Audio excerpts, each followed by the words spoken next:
Valour ગામે ગૌશાળાના લાભાર્થી નામે ડ્રોની ટિકિટો વહેંચી ગ્રાહકોને છેતરાયા હોવાનો ઓડિયો થયો વાયરલ।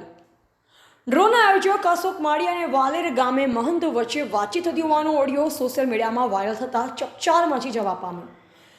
ગાયના નામે ડ્રો કરી ગ્રાહકોને છેતરી આયોજકો લાખો રૂપિયાની કમાણી કરતા હોવાની સોશિયલ મીડિયામાં ચર્ચાએ જોર પકડ્યું।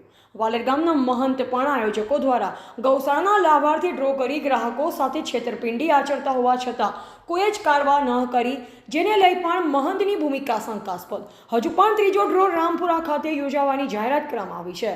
हेलो हाँ अशोक भाई जी गुरु महाराज હવે સવારે કીધું 1 તારીખે હો, હવે તમે પાછું 1 થી બીજી હવે ન થાય ના ના નહીં કરો અને તરત આવજો ઈરા વહેલા તકા 10 વેલા 11 નહીં વાગે વેલા નહીં આવો હોજ કે ટોણે આવું કેમ કે હા તો કાલે ભલે, હા તો કાલ હા તો હોજ હોજ સુધી કે ટોણે. કાલ હોજ સુધી પૂરો કરો બ્રો।